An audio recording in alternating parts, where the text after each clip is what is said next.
Hoje é sábado, dia 10 de abril de 2021. Estamos introduzindo a lição de número 3 do nosso trimestre, cujo tema será Para Todas as Gerações. Você está no canal, eu estudo a lição com o pastor Samuel Camilo.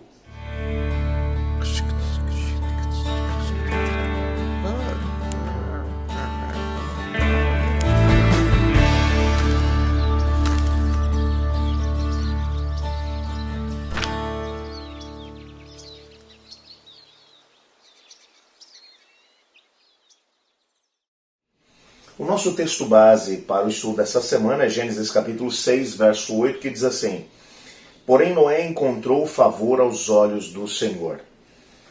Para entendermos a história de Noé, que teremos a oportunidade de estudar durante essa semana, precisamos compreender o que aconteceu desde o momento em que Adão e Eva tomaram a decisão de deixar que a rebelião entrasse aqui no nosso planeta, e ao mesmo tempo, nesse período de Adão e Eva chegando até Noé.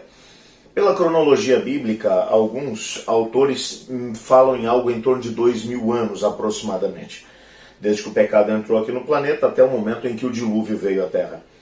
É um momento bem complicado, é um pouco mais difícil de poder estabelecer uma cronologia exata desses períodos tão antigos, mas é uma opção. O que sabemos é que algum tempo já havia se passado desde que Adão e Eva haviam pecado até o momento em que Noé veio à existência. Mas o que aconteceu nesse meio tempo? O que precisamos compreender é que o pecado é como um vírus, como uma bactéria, que se multiplica muito rapidamente. O nosso guia de estudos hoje, inclusive, começa falando exatamente sobre isso, comparando o pecado com as bactérias. Existem algumas informações que são aqui mencionadas, por exemplo, de que em 24 horas, uma bactéria, num processo de multiplicação, ela pode multiplicar até 18 milhões de novas bactérias. E a semelhança daquilo que acontece com as bactérias, o que o autor propõe é que o pecado passou por um processo muito semelhante a esse.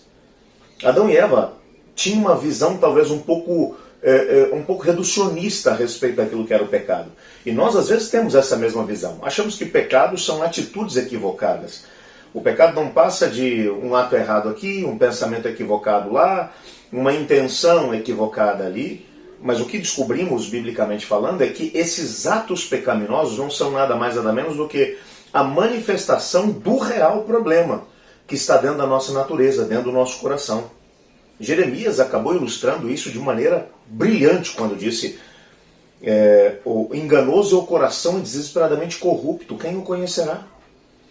O nosso coração, ele foi completamente transformado pelo pecado. Então agora, o pecado como uma tendência para o mal tomou conta da humanidade. E em poucos anos, estamos falando aí de cerca de 2000 anos, pela cronologia bíblica, a humanidade acabou se degradando tremendamente. Pouco tempo depois de Adão e Eva terem pecado, eles viram nos próprios filhos os resultados do pecado e a proliferação do pecado. Quando seu filho Caim toma a decisão de matar o seu irmão Abel e foge da presença do Senhor Deus, se estabelece na terra de Nod, e a partir daí uma descendência de pessoas sem qualquer tipo de compromisso com Deus se estabelece. Durante muitos séculos, a descendência de Caim esteve completamente separada do outro irmão que o Senhor deu no lugar de Abel, que Caim havia matado, que foi Sete. Quando Sete nasceu, Sete, algum tempo mais tarde, claro, acabou por se casar, teve um filho chamado Enos, e o texto bíblico vai dizer que a partir dessa época as pessoas começaram a invocar o nome do Senhor. E aí você tem por um lado a descendência de Caim, por outro lado você tem a descendência de Sete, que viveram de maneira completamente oposta, com um estilo de vida completamente diferente. Caim vai para a região da terra de Nod, em pouco tempo depois ele já estabelece uma cidade, dá o nome do seu filho mais velho, Enoque, e a partir daí a proliferação do mal começa a acontecer. Por outro lado, vivendo de forma muito simples, de acordo com o propósito do Senhor Deus, estava Sete e os seus descendentes, e eles iam seguindo, buscando o nome do Senhor. Em algum momento nesse processo, houve uma junção de povos. Os descendentes de Sete começaram a se casar com as descendentes de Caim e começou a haver uma junção de caminhos diferentes. E como resultado dessa junção, houve realmente um aumento significativo, exponencial do mal no planeta. A tal ponto que Deus olhou e percebeu que se ele não tomasse uma postura, um posicionamento, a humanidade se autodestruiria. O pecado se proliferou rapidamente. E o pecado tem uma tendência de poder levar as pessoas para a morte, para a destruição e morte. A geração de Noé estava num caminho de autodestruição. E a menos que Deus intervisse, eles não apenas se autodestruiriam, mas destruiriam o próprio planeta que Deus havia criado. A imagem do rebelde se espelhava de forma clara naquela geração. Uma geração adúltera, promíscua, uma geração corrupta, uma geração extremamente violenta, uma geração que vivia única e exclusivamente para a satisfação dos seus próprios interesses e dos seus prazeres.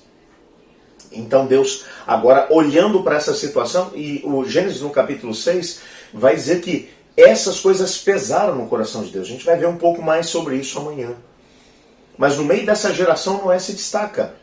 E se destaca por quê? Porque Noé havia tomado uma decisão na sua vida. Apesar de toda a humanidade ter seguido num caminho de autodestruição, seguindo na direção proposta pela rebelião aqui no planeta, ele seguiu na contramão. Ele disse, não, todo mundo está seguindo numa outra direção, mas eu vou seguir a direção que o Senhor Deus propôs. Eu vou servir a Deus, eu vou andar no caminho do Senhor. Meu compromisso é com Deus e com mais ninguém. E o assim diz o Senhor tem peso na minha vida. E Noé vai se destacar entre a sua geração. É exatamente isso que a Bíblia vai mencionar. Noé se destaca no meio da sua geração porque Noé decidiu andar com Deus.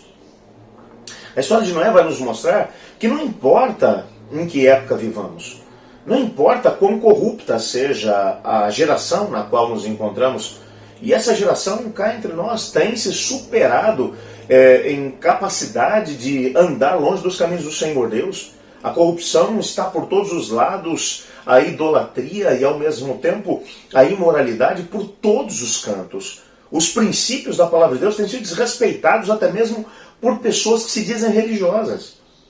E é numa época como essa que o Senhor Deus clama para que mais indivíduos como Noé se levantem. É interessante que Jesus, quando vai falar sobre a geração que estará vivendo na Terra exatamente antes do retorno de Cristo, ele vai comparar essa geração à geração de Noé. Enquanto as pessoas dos dias de Noé comiam, bebiam, casavam, davam-se em casamento, vivendo como se Deus nem sequer existisse, Noé vivia com compromisso com Deus. Por isso, quando o dilúvio veio, levou-os a todos, menos Noé. Noé estava preparado para poder encarar o dilúvio, porque ele estava com Deus e havia obedecido à ordem do Senhor. Dessa maneira, nós também somos chamados a seguir o exemplo de Noé, de conhecê-lo, assim diz o Senhor, de viver os princípios da palavra do Senhor. Nessa semana teremos a oportunidade de aprender um pouco com a história de Noé e a aliança que Deus fez com ele. Por que no meio de uma geração inteira Deus fez aliança com um homem, com Noé? Nós vamos descobrir nessa semana quais são os princípios. Só para você poder saber o que te aguarda, amanhã nós estudaremos Gênesis capítulo 6, verso 5, e vamos entender o princípio do pecado. Na segunda-feira, Gênesis 6, 9, vamos conhecer Noé. Por que ele foi escolhido entre os demais? Na terça-feira, a aliança de Deus com Noé. Quais são os princípios que envolvem essa aliança? Na quarta-feira, o sinal da aliança que foi o arco-íris. Na quinta-feira, o tema é Ficou Somente Noé. E na sexta-feira, nós faremos um estudo adicional do nosso tema principal da semana, que será para todas as gerações. Portanto, vai valer a pena estudar essa semana. Te desafio a continuar com a gente. Vamos orar? Obrigado, Pai, porque em Tua palavra descobrimos que o Senhor ama a humanidade. O Senhor amou a Noé, e Noé tomou uma postura diante da sua geração, decidindo andar com o Senhor. Nós queremos tomar a mesma decisão hoje. Ajuda-nos a viver assim, pois em nome de Jesus que oramos. Amém. Eu estudo a lição. E você?